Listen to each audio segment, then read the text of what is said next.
बघा विद्यार्थ्यांनो, आपण कालच्या तासिकेमध्ये नवोदयचं प्रकरण असणारं 6वं प्रकरण आहे गणितातील लांबी, वस्तुमान, धारकता, काल, चलन, पैसा या राशींचं मापन. त्याची प्राथमिक माहिती आपण कालच्या तासामध्ये बरीचशी पाहिली, उदाहरणं सोडवण्याचा प्रयत्न केलाय. आता आपण आणखी थोडीशी माहिती त्याची पाहून उदाहरणं तुम्ही तयार करा आणि त्या पद्धतीची उदाहरणं सोडवू आणि त्यानंतर पुढील भाग पाहूया. चला, सर्वजण मिळून एकदा मोठ्याकडून छोट्याकडे मीटरची एकक म्हणा बरं एकदम. मीटरची किलोमीटर,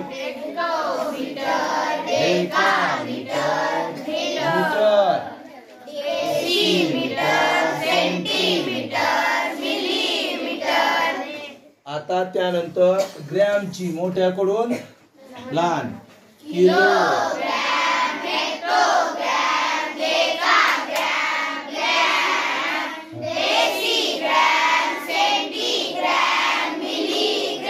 आता धारकतेची एकक मोठ्याकडून छोट्याकडं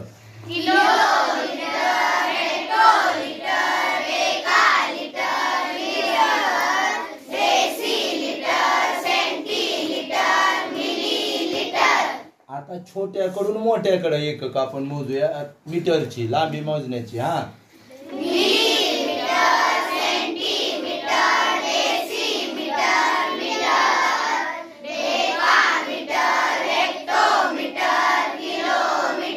आता आपण ग्रॅमची लहानाकडून मोठ्याकडे एकक मोजूयात. हा,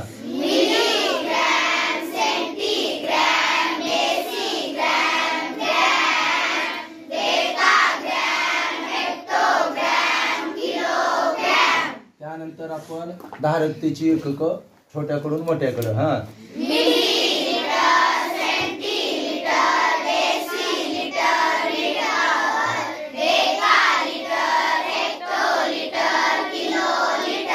हे पाठ असलं म्हणजे आपण चुकत नाही. पुन्हा किती किलोग्रॅम बरोबर किती ग्रॅम असलं पाठ सुद्धा करायची गरज पडत नाही. आता बघा कसं लक्षात ठेवायचा त्यांच्यातला संबंध, प्रत्येकातला संबंध कसा लक्षात ठेवायचा. तर 1 किलोग्रॅम, हे बघा नीट लक्ष द्या. आता 1 किलोमीटर असू द्या, 1 किलोग्रॅम असू द्या किंवा 1 किलो लिटर असू द्या, यांचं रूपांतर कसं होतं पहा. तर 1 किलोग्रॅम असेल, 1 किलोग्रॅम तर किती हेक्टोग्रॅम. 1 किलोग्रॅम बरोबर 1 किलोमीटर बरोबर किती हेक्टोमीटर. 1 किलो लिटर बरोबर किती हेक्टोलिटर. म्हणजे किलो आणि हेक्टो यांच्यामध्ये कितीचा संबंध, 10चा संबंध. त्यानंतर बघा 1 किलोमीटर बरोबर किती डेकामीटर. 1 किलोग्रॅम बरोबर किती डेकाग्रॅम, 100. 1 किलो लिटर बरोबर किती डेकालिटर.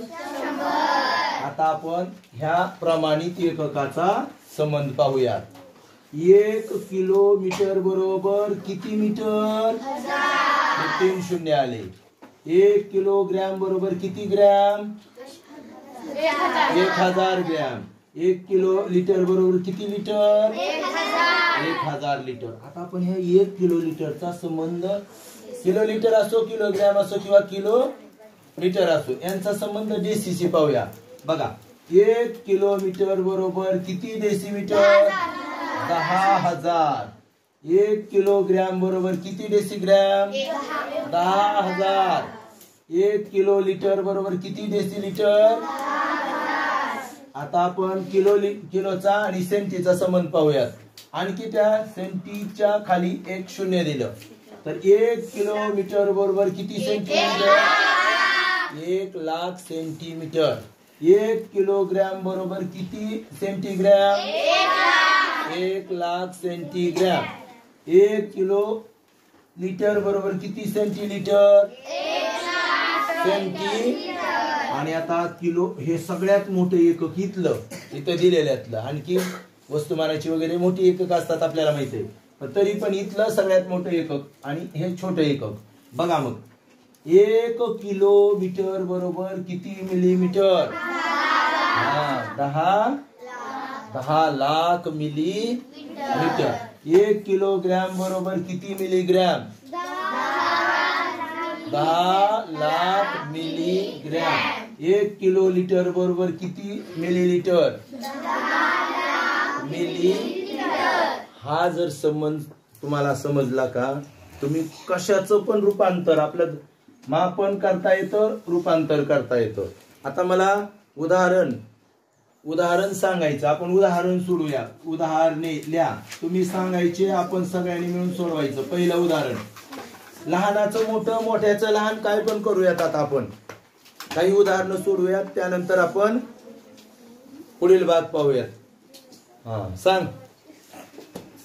10 ग्रॅम. 10 ग्रॅम लिहा लगेच सगळेजण. 10 ग्रॅम बरोबर किती किलोग्रॅम? डॅश डॅश किती किलोग्रॅम? किलोग्रॅम. बघा उदाहरण आहे आपलं. मी थोडस या बाजूला लिहितो म्हणजे एकदाच आपल्याला दोन्ही बसवता येतील. हे बघा तेच लिहितोय. 1 नंबरला 10 किलोग्रॅम. आता किग्रॅ असं लिहिलं की किलोग्रॅम समजायचं. किलोग्रॅमच सांगितलं होतं की. काय सांगितलं होतं? ग्रॅम का? मग ग्रॅम लिहावं लागेल. 10 ग्रॅम बरोबर काय सांगितलं होतं? किती किलोग्रॅम. म्हणजे किग्रॅ असं लिहिलं की किलोग्रॅम लक्षात घ्यायचं. आता किग्रॅ म्हणजे किलोग्रॅम. ह्याला किग्रॅ वाचायचं नाही, किलोग्रॅमच वाचायचं. आता मला सांग काय करावं लागेल. कशाचं रूपांतर करायचं? पटपट झोपायचं नाही, मग असं होतंय. सांग यशोदा. ग्रॅम हे लहान एकक आहे, मोठ्या एककात रूपांतर करायचं. म्हणजे आपल्याला निश्चितपणे काय करायचंय? भागाकार. हे 10 जशाच तसं घ्यायचं. 10 आणि त्याला ग्रॅम आणि किलोग्रॅम मध्ये 1000चा ग्रॅम आणि किलोग्रॅम मध्ये 1000चा संबंध आहे. म्हणून 1000 न भागायचं. मग काय येणार बघा बरं. हे शून्य कटवलं तरी चालतंय, नाही कटवलं तरी चालतंय, काय अडचण नाही. नाही कटवलं तरी 1 2 3 स्थानानं दशांश चिन्ह. शक्यतो कटवायचं नाही का माहितीये का? दशांश चिन्हाच्या पुढे तेवढं असलं पाहिजे. 1 2 3 3 न दशांश सरकणार म्हणजे 0 दशांश चिन्ह 0 1 0. इथं किलोग्रॅम लिहायला विसरायचं नाही. किलोग्रॅम. आता दुसरं उदाहरण बघा. सांग प्रतीक्षा. 25 डेसिमीटर. 25 डेसी. आता मी म्हणलं की मीटर. बघा लक्षात घेत चला. डेसिमीटर बरोबर किती हेक्टोमीटर. आता आपल्याला किती हेक्टोमीटर पाहिजे? हेक्टोमीटर. चला आता कोण सांगतं याचं? बोटवर करा, मी विचारतो. हेक्टोमीटर कसं करायचं? डेसिमीटर दिलंय आणि हेक्टोमीटर करायचंय. डेसिमीटर इथं दिसतंय आणि हेक्टोमीटर इथं आहे. काय त्याला हेक्टोमीटरच्या खाली 1, इथं 0, इथलं पण 0 आणि इथलं 0. कितीचा संबंध आहे? 100चा. कसा असेल? 1 2 3 0 म्हणल्यावर 1000चा संबंध आहे ना. सांगा अमृता. बरोबर. डेसिमीटर कडून हेक्टोमीटर कडे जायचं म्हणजे मोठ्या हातकडे जायचं. मग क्रिया काय करणार आहे? बरं 25 लिहिलं. छेदस्थानी 1000 लिहायचं, कारण 1000चा संबंध आहे. कसं होईल ते? 0.025. छान. आणि इथं लिहायला मात्र विसरायचं नाही. हेक्टोमीटर. बघा काही असं नाही, तुम्हाला असं समजायचं नाही इथून एवढंच करता येतं आणि इकडं येतं. कुठलं पण काय करता येतं, कुठलं पण काय. चला पुढं. तिसरा सांग. 13 ग्रॅम. 13 वर तुझा लय जोर आहे. 13 ग्रॅम बरोबर किती सेंटीमीटर. मीटर नसतं, सेंटीग्रॅम म्हणावं लागतं. ग्रॅम म्हणल्यावर ग्रॅमच की. बरोबर किती? सेंटीग्रॅम. चला बघूया कोण सांगता याचं. कोण सांगणार आहे? सांग. ग्रॅम आणि सेंटीग्रॅमचा संबंध 100चा आहे. हे का ग्रॅम इथं दिसतंय आणि सेंटीग्रॅम इथं आहे की नाही. म्हणजे हे ग्रॅमच्या खाली ज्याचं नाव आहे का तिथं 1 आणि तिथून 2 शून्य, 1 वर 2 शून्य म्हणजे काय 100 आहे की नाही. 100चा संबंध आहे त्यांच्यामध्ये. आता एवढं लक्षात आलं. आता काय करायचं 13 हा हे बघा. आता आपल्याला मोठ्याचं लहान मग आता गुणायचंय. मग हे दिलेलं आहे तर ते पहिल्यांदाच लिहायचं. फक्त प्रॉब्लेम काय गुणणे का भागणे. मोठ्याचं लहान बनतो होतोय लगेच गुणणे. पुन्हा संबंध कितीचा आहे 100चा म्हणून 100. खाली 1300 सेंटीग्रॅम. काय अडचण आहे का नाही की नाही. आता चौथं उदाहरण बघूया. बोट वर करा सर म्हणायचं. सांग 78 ल्या मिलीलिटर. मिलीलिटर बरोबर. हेक्टोलिटर विचारलंय किती ते. हेक्टोलिटर. हेक्टोलिटर कोण सांगतंय मला आता.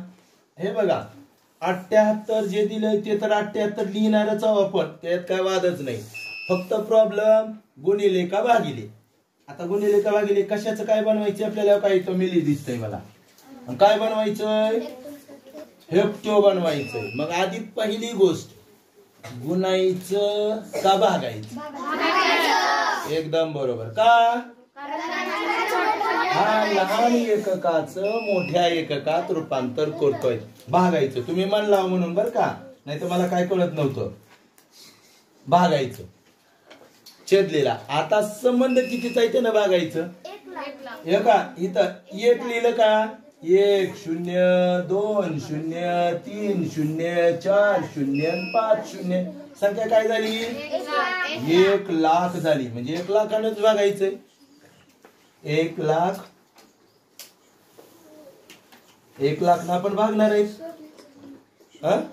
आता काय उत्तर येईल बघा. नीट बघा बरं का. आता दशांश चिन्ह कितीनं सरकायचं रेल्वे 5न. पण आपल्याकडे अंक किती आहेत किती कमी पडले. मग त्याच्या आधी 3 घ्यावे लागतील आणि दशांश चिन्ह. कसं होईल मग उत्तर सांग बरं.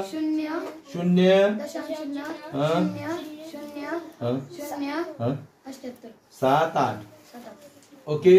आणि हेक्टो लिटर आलं का लक्षात. कोणाची काय अडचण आहे का नाही. चला आपण पुढचं 5वं उदाहरण बघूयात. आता कोण सांगतंय बघू. ज्यानं सांगितले त्यानं नाही सांगायचं. पुन्हा हात सुद्धा करायचं. हा सांग. हा बाई 58 डेसिमीटर. 58 3 अंकी सुद्धा येऊ द्या. सगळ्यांनी 2 अंकी येऊ दिलेत. 58 ऐवजी घेऊ का वाढू का इथं 582 करू का. काय अडचण आहे त्याला. हा डेसी का कुणी ग्रॅम न कुणी मीटर कुणी लिटर. छान. डेसी काय लिहिलं सांगू. लिटर. लिटर तर लिटर. हा बरोबर. लिटर करायचं का आपल्याला. बर हेक्टोलिटर बरोबर. किती हेक्टोलिटर म्हणे हेक्टोलिटर. चला आपण सगळेजण मिळून सोडूयात. अगोदर आपलं काम 582 तर घ्यायचं. 582 ला तर सोडायचंच नाही. बरोबर. आता प्रश्न गुणायचं का भागायचं. का भागायचं सांगा बरं. एकदम बरोबर. डेसीचं आपल्याला हेक्टो बनवायचंय. म्हणजे या लहानाचं मोठं बनवायचंय भागायचंय. तुम्ही म्हणला का नाही भागायचं. तुम्हाला समजल्यावर मी बी भागायचंच म्हणतो. काय त्याला. आता फक्त संबंध कितीचा तो. हे बघा ह्याच्या खाली 1 लिहिलं. हे काय इथं 0 1 2 3 0 म्हणजे काय झालं 1000. मग 1000नच भागायचं बरं. आता बघा काय उत्तर येईल मग ह्याचं 0.582 हेक्टोलिटर. आता तुमच्या छान लक्षात यायला लागलंय. आलंय हे महत्वाचं आहे. हा श्रेया बरं एकीने सांगा आणि एकीने उत्तर सांगा. हा 22 ग्रॅम 22 ग्रॅम बरोबर किती किलोग्रॅम? 22 ग्रॅम बरोबर किती किलोग्रॅम? की ग्रॅम म्हणजे किलोग्रॅम. आता दुसरी श्रेया. हा ग्रॅम ग्रॅम कडून बारक्याकडून मोठ्याकडे जायचं म्हणून हा. भागायचं. बरोबर. मग काय लिहू मी सांग बरं भागायचं. हा 22 हा गुणिले हा यांच्यातला संबंध 1000 1000 भागायचं. जेवढा संबंध आहे त्याचाच संबंध. हा 0.चिन्ह हा 0.22 ओके. पुढे काय लिहू? किलोग्रॅम. हा किलोग्राम. तेवढं विसरायचं नाही बाई. किलोग्राम. ओके. पुढं पुढं इकडं हा सांग. 112 लिटर 7वं उदाहरण 112 लिटर बरोबर बरोबर किती मिलीलिटर? विचारलंय आपल्याला. मिलीलिटर म्हणलाय तो. किती पाहिजे ते किती मिलीलिटर होईल. चला बघूयात. हा बघा आता काय करावं लागेल आपल्याला. गुणाकार. हा सांग बाई. सर 112 बरं लिहिलं मी 112 पण मला सगळं कारण सांगितलं पाहिजे त्याच्याशिवाय.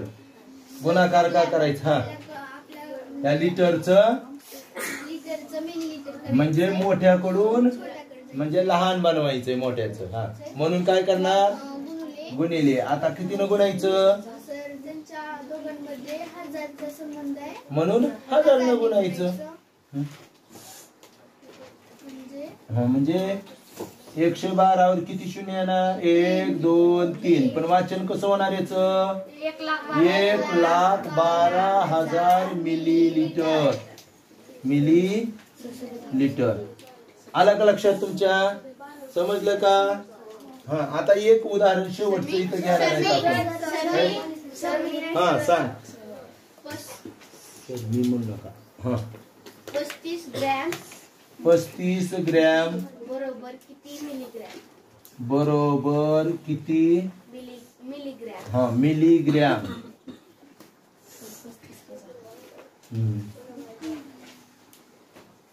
काय अवघड नाही लगेच लक्षात येतात आपल्याला आहे की नाही. हा ग्रॅम 35 आहे. आता त्याचं हे ग्रॅम याचं काय बनवायचंय मिलीग्रॅम. म्हणजे काय होणार मोठ्याचं लहानात रूपांतर म्हणजे गुणाकार. आता संबंध कितीचा आहे ग्रॅम आणि मिलीग्रॅम मध्ये. म्हणून 1000 गुणायचं.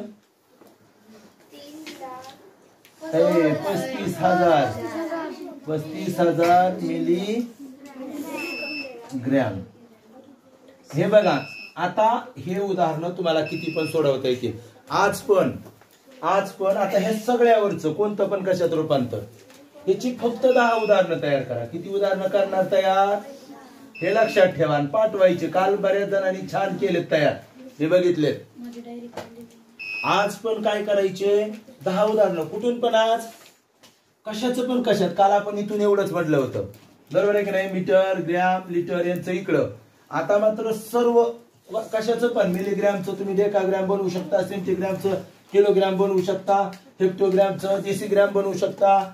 डेकाग्रॅमचं नुसतं ग्रॅम बनवू शकता. काही पण अशी 10 उदाहरणं सोडवायची आहेत.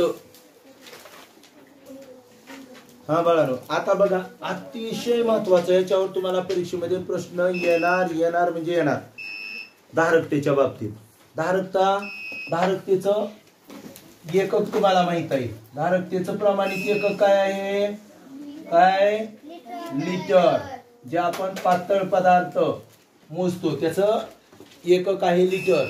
पण लक्षात घ्या लिटर मोजताना तुम्ही लिटरची माप वगैरे पाहिली असतील. अर्धा लिटरचं माप दुधाच्या डेअरीवर गेला असेल तर तिथं माप असतात.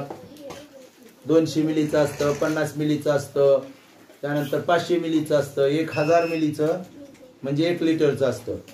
पण आता तुमच्या घरामध्ये एखादी पाण्याची टाकी असते. तुमच्या घरामध्ये पाण्याचा हौद असतो. मग त्याच्यामध्ये किती पाणी बसतं, मावतं हा शब्द वापरतो आपण. किती पाणी मावते.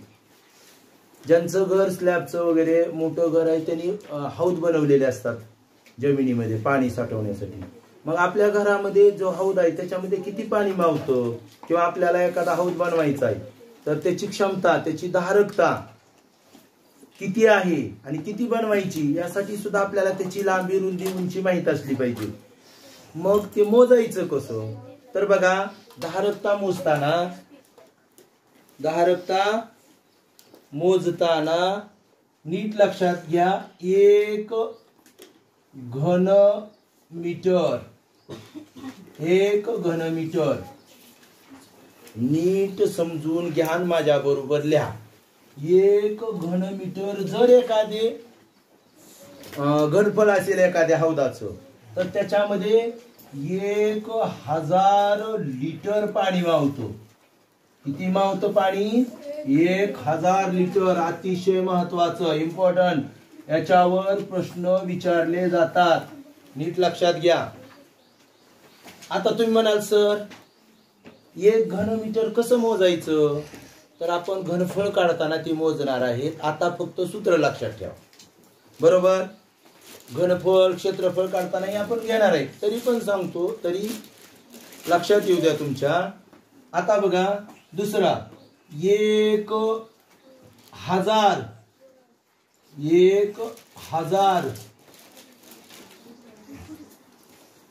घन सेमी. 1000 घन सेमी बरोबर 1 लिटर. नीट लक्षात घ्या दोन्ही गोष्टी. 1 घनमीटर असला की त्यामध्ये किती पाणी मावतं? 1000 लिटर. आणि 1000 घन सेमी असेल तर त्याच्यामध्ये फक्त 1 लिटर पाणी मावतं. तुम्ही म्हणाल सर इथं 1000 घन सेमी आहे रे बाळा. सेमी लहानच एकक आहे की, आणि हे मीटरचं एकक आहे की. मीटर मोठं असतं. मला सांगा बरं, तुम्हाला मी सांगितलं 1 मीटर बरोबर किती सेंटीमीटर असतंय? 100 सेंटीमीटर, बरोबर आहे की नाही? त्यामुळं आपल्याला जरी वाटत असेल सर 1 घनमीटर मध्ये 1000 लिटर मागतं, कारण हे मोठं एकक आहे ना बाळांनो, आणि हे मात्र छोटं एकक आहे. आणि 1000 घनसेमी व्हावं तेव्हा त्याच्यामध्ये पाणी किती मावतं? 1 लिटर. उदाहरणार्थ तुम्हाला एखादा हे बघा, ही टाकी आहे समजा, पाण्याची टाकी आहे असं समजा. ही पाण्याची आपली टाकी आहे असं समजा. पाण्याची टाकी क्यूब टाईप असते टाकी, म्हणजे खालची ह्याच्यातली. आपली वर जे पाण्याची स्लॅबवर ठेवतो ती गोल असते, राऊंडेड असते. हा, आणि बनवलेली असते ती चौकोनी पण असते. त्यात एक आयत आकृती, त्याला इष्टिका चिती म्हणतो आपण. आणि काय असते? चौरस आकृती. चौरस आकृती असल्यानंतर, टाकी असल्यानंतर त्याला आपण म्हणतो घन. घन म्हणजे तुम्ही क्यूब बघितला का? क्यूब सापशिडी खेळतो आपण, क्यूब असतो की नाही असं. एक टिंब असतं, दुसरीकडे 2, तिसरीकडे 3, 4, त्याला 6 भाग असतात, बरोबर. तशी आपली टाकी. याच्यामध्ये टाकीमध्ये जर लांबी बी बघा 1 मीटर असेल ह्याची लांबी, ही खालचा भाग आहे का, ही लांबी. ही रुंदी बी 1 मीटर असेल, 1 मीटर. आणि उंची सुद्धा 1 मीटर असेल. नीट लक्षात घ्या.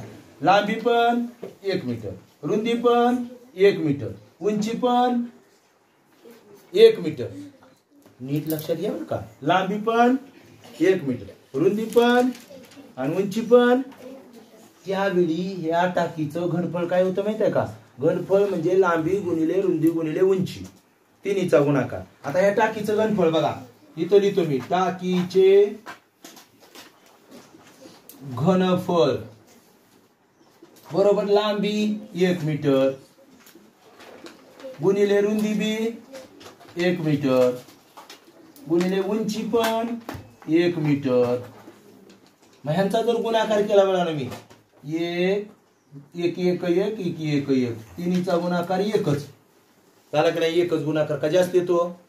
पण मला सांगा, हे मीटर गुणिले मीटर दोनदा आलं की नाही? पुन्हा मीटर किती वेळा आलं? 3 वेळा. म्हणून हे असं लिहिलं जातं मीटरचा घन. घन मीटर वाचायचं याला, मीटरचा घन. हे बघा संख्या संख्या असेल तर गुणाकार करता येतो. इकडे बघा मी जर असं लिहिलं x गुणिले x गुणिले x. आता ह्यांचा गुणाकार हे काय संख्या आहेत का? नाहीत का नाही? म्हणजे कसं लिहित असतो आपण x चा तसं आपण इथं मीटरचा घन लिहिलं. आणि यालाच काय म्हणायचं माहितीये का? घन मीटर. किती घन मीटर आहे? 1 घन मीटर. काय आहे? 1 घन मीटर. आणि मग ह्या टाकीमध्ये किती लिटर पाणी मावतं? 1000 लिटर पाणी मावतं. अशी जर टाकी असेल तर तर किती लिटर पाणी मावणार त्याच्यामध्ये? 1000 लिटर पाणी मावणार. जर एखाद्या टाकीचं घनफळ 5 घन मीटर आलं बाळांनो, घन मीटर आलं तर त्याच्यात किती पाणी मावेल सांगा बरं? 5000 लिटर. जेवढं घन मीटर त्याची घनफळ येईल तेवढे 1000 लिटर पाणी मावणार त्याच्यामध्ये. समजा एखाद्या टाकीचं 58 घन मीटर हा जर घनफळ आलं तर त्याच्यात किती मावणार पाणी? 58. तुम्ही आपण आपल्या आसपास आपल्या गावामध्ये टाकी असते बघा पाण्याची. मग ती गोलाकार असेल किंवा चौकोनी असेल त्याचं घनफळच काढलं जातं. आणि घनफळ आणि त्याच्यावर लिहिलं असतं बघा 10 लाख लिटर क्षमता. क्षमता म्हणजे त्याच्यात बसण्याची कॅपॅसिटी. इंग्रजीमध्ये आपण कॅपॅसिटी म्हणतो. मग त्या टाकीमध्ये किती पाणी मावेल ही त्याची क्षमता किंवा त्यालाच धारकता म्हणतात. अलग लक्षात. तुमच्याकडे कॅन असतात दुधाचे, ते 5 लिटरचं कॅन म्हणतात, 10 लिटर. आता नवीन बकेट निघाल्यात बघा, बादली बकेट. त्याच्यावर बाहेरच्या बाजूने असं खुणा आहेत बघा, 1 लिटर 2 लिटर 10 लिटर 15 लिटरच्या अशा बकेट आहेत. हा पाण्याच्या बॉटलवर पण आहेत. आता 2 लिटरची बॉटल मोठी निघाली त्याच्यावर पण आहे बघा. तुम्ही ह्याचे जर दवाखान्यातले औषधाचे वर टोपण असतं बघा, झाकण, त्याच्यावर मिली असतं. मिली 5 मिली 10 मिली म्हणजे ती त्याची क्षमता असते. तेवढं औषध मारतात. आणि तुम्ही सांगतात बघा डॉक्टर सकाळी 5 मिली संध्याकाळी 5 मिली आणि बरं दुपारी पण 5 मिली औषध घ्या म्हणतात. म्हणजे ती त्याची धारकता त्याच्यात आपल्याला अंदाजे कळेल का? नाही, पण त्या टोपणामध्ये टाकल्यावर निश्चितपणे कळ. तशी पाण्याची एखाद्या टाकीची धारकता वगैरे काढायला आली पाहिजे. हा भाग आपल्याला पुढे आहे, तुम्हाला किमान कल्पना असावी. सर सांगितलं होतं गडे कधीतरी, एवढं तरी लक्षात यावं पुन्हा. आता बघा आपण यानंतर पाहणार आहेत सगळ्यात पुढचा भाग म्हणजे कालमापन. तुम्हाला माहित आहे सगळ्यांना. मला सांगा बरं, कालमापनासाठी आपण मोठ्याकडून छोट्या एककाकडे येत जाऊया. हे बघा कालमापनासाठी नीट लक्षात घ्या. का लहानाकडून मोठ्याकडे जायचं? तुम्ही म्हणाल तसं. बर 1 वर्ष. हा 1 वर्षापासून चला लिहा लगेच. वर नाव टाका कालमापन. कालमापन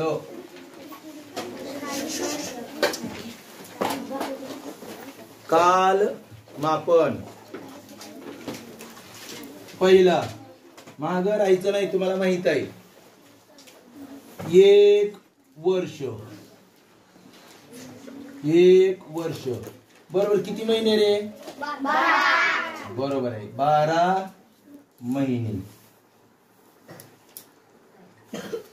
बर म्हणजेच किती दिवस सांगा बरं? 365 किंवा 366 दिवस. हे लीप वगैरे काही जसं असेल तसं. बरोबर. इथपर्यंत 1 वर्षाचं पाहिलं आपण. बरोबर. काही महिन्यामध्ये 30 दिवस असतात, काही मध्ये 31 असतात, काही मध्ये 28 किंवा 29 फेब्रुवारी असतो, कधी कधी 29चा. तो भाग वेगळा. त्यानंतर बघा आता दुसरं 1 सप्ताह. बरोबर 7 दिवस. 1 सप्ताह बरोबर 7 दिवस. त्यानंतर तिसरं नीट लक्षात घ्या. 1 दिवस महिन्याचं नाही येत आता. 1 दिवस बरोबर सांगा बरं 24 तास. 1 दिवस बरोबर 24 तास. बरोबर लक्षात येतंय का? आता बघा 4. 1 तास बरोबर 60 मिनिटे. 1 तास बरोबर 60 मिनिटे. पुढे बघा. हा 1 मिनिट 1 मिनिट बरोबर 60 सेकंद. 1 सेकंद सेकंदाचे भाग असतात. तुम्ही ते स्टॉप वॉच लावल्यावर लक्षात येतंय, पण आपल्याला त्याची गरज नाही आणि ते आवश्यक पण नाही. आता बघा, आता मी इथं लिहितो 1 तास बरोबर मला मिनिटे करायचे. किती मिनिटे सांगा आता मला. 1 तास बरोबर मिनिटे लिहिले की आपण वर. मग सेकंद करूयात. 1 तासाचे सेकंद कसं काय 144. नीट विचार करून आधी सोड. हा 3600 बरोबर, त्याचं बरोबर आहे. अरे बाबानो, एका तासात मिनिटं किती असतात आणि एका मिनिटात पुन्हा सेकंद किती असतात? 60. मग 60 गुणिले 60 करावं लागेल ना आपल्याला. काय होईल? 0. बघा 0 2 0 6 6 36. मग किती सेकंद आले? 3600 सेकंद. 3600 सेकंद. आता 1 दिवसाचे सेकंद सांगा बरं मला. का मिनिटे सांगतात आधी, पुन्हा सेकंद करू. हा बरं, 1 दिवस चे मला मिनिटे करून सांगा बरं पटकन. 1 दिवस बरोबर मिनिटे करायचेत आपल्याला आधी, पुन्हा सेकंद करूया. 3600 किती येईल 1 दिवसाचे? कसं केलं 3600 येणारच नाही. काय करावं लागेल? 1 दिवसात किती मिनिट आहेत म्हणल्यावर 1 दिवसात तास किती आहेत? 1 दिवसात तास किती लिहिलेत आपण?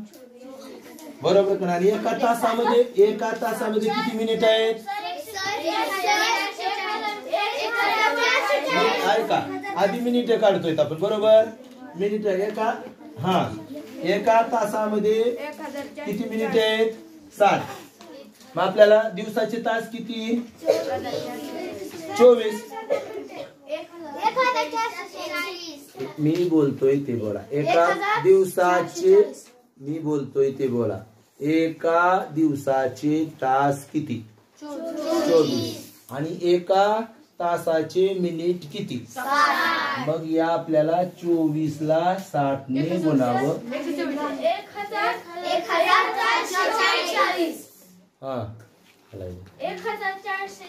0 आणि 6 न गुणा. 6 चोक 24. हातच्याले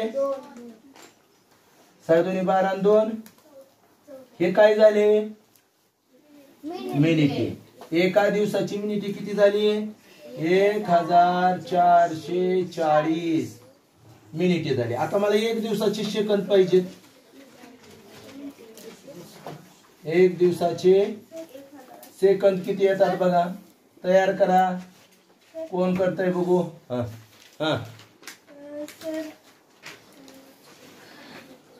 काय करावं लागेल आता याला? 86,400 बरोबर. याला काय करावं लागेल? मिनिट आहेत का नाही? मिनिट एवढे. मग याला किती न गुणावं लागेल? पुन्हा 60 न गुणावंच लागेल ना. 60 ने. हे 0 2 देऊन टाकले आपण. 6 न गुणूया. 6 चोक 24. 7 2. 6 चोक 24 2. 26. 7 2. 6 1 6 2 8. 86,400 सेकंद. 86,400 सेकंद. या गोष्टी माहीत असू द्या. नसेल तरी आपल्याला करता आला पाहिजे. आपल्याला माहिती आहे का नाही? मोठ्याचं लहानात करताना गुणायचं. कशानं गुणायचं? त्यांच्यात कशाचा संबंध असेल त्यानं गुणायचं. बरोबर आहे की नाही? आता उदाहरणार्थ तुम्हाला तासाची मिनिट करायचे. तुम्ही कशानं गुणणार? 60 न गुणणार ना. का? कारण तास आणि मिनिटामध्ये संबंध कितीचा आहे? आता आपण बघितलं नाही का कालमापनामध्ये संबंध कितीचा आहे? मग त्या संबंध कितीचा आहे त्याच ना. तसंच मिनिटाचे जर तास करायचं असेल, लहानाचं जर मोठ्यात करायचं असेल, बघावं लागेल संबंध कितीचा आहे त्यानं. लक्षात येईल. चला, आता आपण हे कालमापनाच्या बाबतीत पाहिलं. आता आपण चलनच्या बाबतीत पाहूया. चलन या राशीचं मोजमाप. बघा आता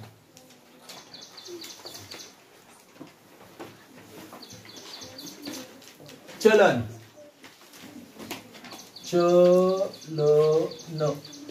म्हणजेच पैसा.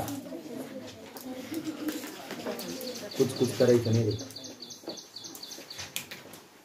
चलन पैसा. आता यांच्यामध्ये तुम्हाला माहित आहे आपल्या आपल्या भारतीय चलनाचा विचार करायचा. डॉलर हे काही संबंध नाही आपला. हा आपलं आपलं रुपये आहे की नाही. मग 1 रुपया बरोबर किती पैसे असतात बाळांनो? 100 पैसे. 1 रुपया बरोबर 100. कोणता एकक मोठा आहे, रुपया आहे का पैसे आहे? रुपये हे जास्त असते, पैसे छोट एकक आहे. बरोबर. ह्यांच्यामध्ये संबंध कितीचा आहे? 100. म्हणजे गुणायचं का भागायचं कळतंय पुन्हा काय बनवायचे ते. आता ह्याच्यावरून आपण उदाहरण घेताना बघा. उदाहरण नीट बघा, समजून घ्या. आता उदाहरण घेतो मी इथं. सर तुम्ही कालवरची उदाहरणं घेतले नाहीत असं म्हणाल. मी सगळंच लिहिण्यासारखं इथं गुणाकार केलता, बनवायला येतंय पुन्हा, त्याची पण घेऊ काय अडचण नाही. हे बघा, मी जर असं म्हणलं 5 रुपये बरोबर पैसे करायचे आपल्याला, काय करणार तुम्ही? 5 गुणिले 100. 100 नच का बोलतो आपण? संबंध 100चा आहे त्यांच्या दोघातला, परस्पर संबंध 100चा आहे. म्हणून काय येणार? 500 पैसे.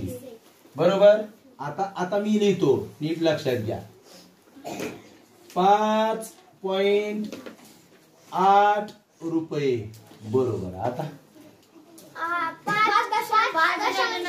5.8 किंवा 80 लिहिलं तरी चालतंय, 8 लिहिलं तरी चालतंय. हे बघा, 5.8 जरी असलं तरी रुपये पैसे लिहित असताना दशांशच्या पुढं 2 अंक असले पाहिजे, कारण 100चा संबंध आहे. म्हणून 5.8 रुपये जरी लिहिलं, 5.8 रुपये जरी लिहिलं तर ते 5.80 आहे. म्हणजे 5 रुपये 8 पैसे नाहीये. 5 रुपये किती पैसे आहे? 80 पैसे आहे. 5 रुपये 8 पैसे आपण कसं लिहू? हे बघा, 5.08 असं जर लिहिलं तर 5 रुपये 8 पैसे आहे. हे 5 रुपये 8 पैसे आहे का? अजिबात नाही. 5 रुपये 80 पैसे आहे. मग याचं रूपांतर आपल्याला पैशामध्ये करायचं. मग गुणिले काय करणार याला? 100. मग काय होईल? आता दशांश चिन्ह कुठे सरकेल? नाही, पाठीमाग. पुढे सरकेल, उजवीकडे सरकेल. पाठीमाग आणि पुढे असलं म्हणू नका, उजवीकडे डावीकडे म्हणा, त्याच्याशिवाय लक्षात येत नाही. पुढे सरकणार उजवीकडे, गुणाकार क्रिया आहे म्हणून. मग काय येईल? डायरेक्ट तिथं सरकेल. म्हणजे शेवटी म्हणजे 580 पैसे. किती पैसे झाले तुम्हाला लक्षात पण येईल. 5 रुपयाचे 500 आणि वरचे 80, 580. आता ह्याच करूयात, याचे पण पैसे बनवूयात. कसं करणार तुम्ही? 5.08 गुणिले 100 बरोबर 508 पैसे. काय अडचण आहे का? बघा बरं, किती पण देऊ द्या रुपये पैशाचा आपण करू शकतो. चौथं आता तुम्ही सोडवा, किती जणांचं येतंय बघा. चुकायचं बर, नका चुकू. 25.5 रुपये असं लिहिलंय. 25.5 रुपये असं लिहिलंय.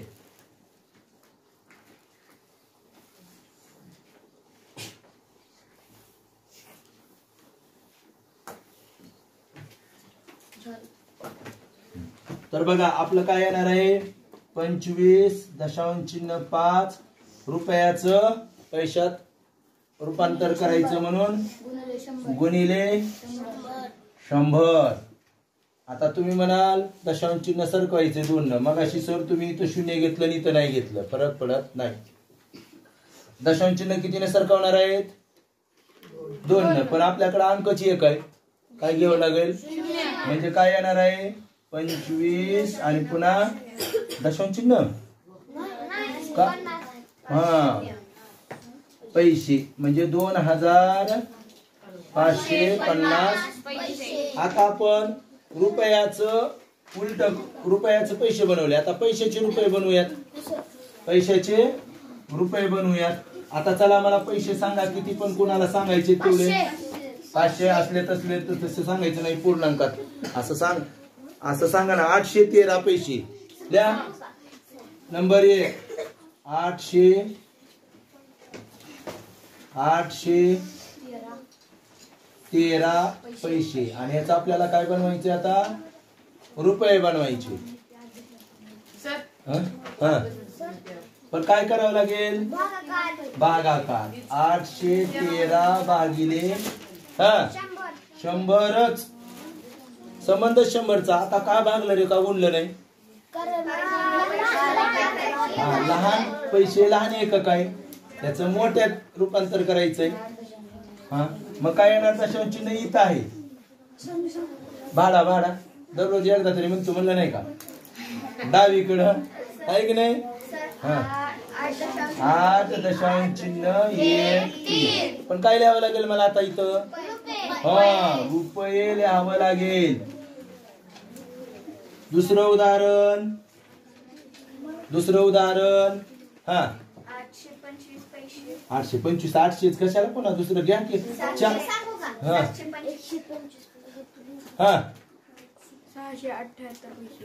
3 अंकी नाही, मला 4 अंकी सांग. 6450 पैसे. 3 अंकी केलं की 3 अंकी. कुणी 2 अंकी सांगा, कुणी 1 अंकी सांगा, कुणी 5 अंकी सांगा. आता थांबा, हे करा अगोदर. काय होईल? 6450 छेद 100 बरोबर 2 दशांश तर सरकणार, म्हणजे 64.50. याला आपण कसं शाब्दिक स्वरूपात काय म्हणून सांगा बरं? किती रुपये? बरोबर 64.5 रुपये. बोट वर करा. सांगू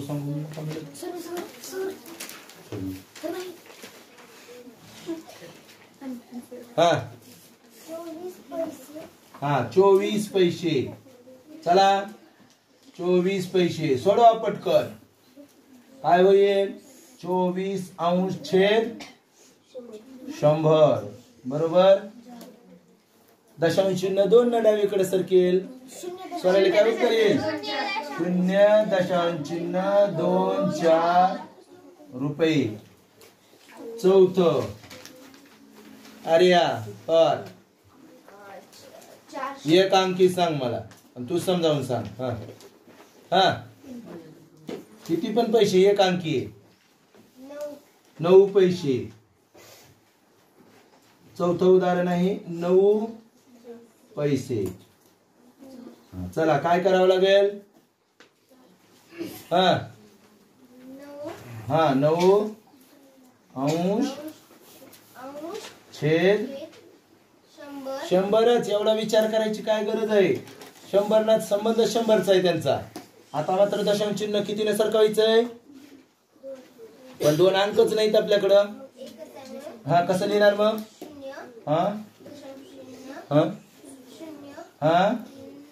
बरोबर हे रुपये. आलं लक्षात? त्यानंतर 5वं उदाहरण घेऊ. 52,750 पैसे. 52,750 पैसे. 52,750 पैसे.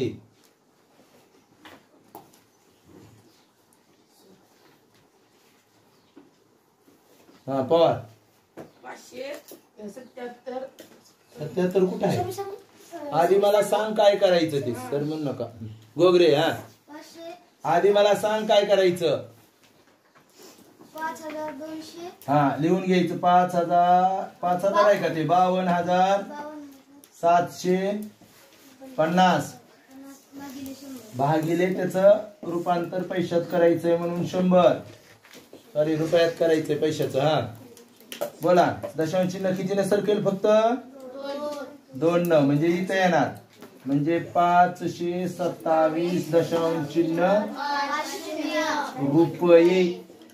रुपये. आलं का नाही लक्षात तुमच्या? आता बघा रुपयाचे पैशात आणि पैशाचे रुपयात, कशाचं पण कशात रूपांतर करताना त्यांचा संबंध लक्षात घ्यायचा. बरोबर आहे की नाही? संबंध कितीचा आहे त्यांच्यामध्ये, मग जेवढा संबंध असेल त्यानं गुणायचं का भागायचं हे कसं लक्षात घ्यायचं आपण. लहान एककाचं जर मोठ्या एककामध्ये रूपांतर करायला लागलो, लहान एककाचं जर मोठ्या अपूर्व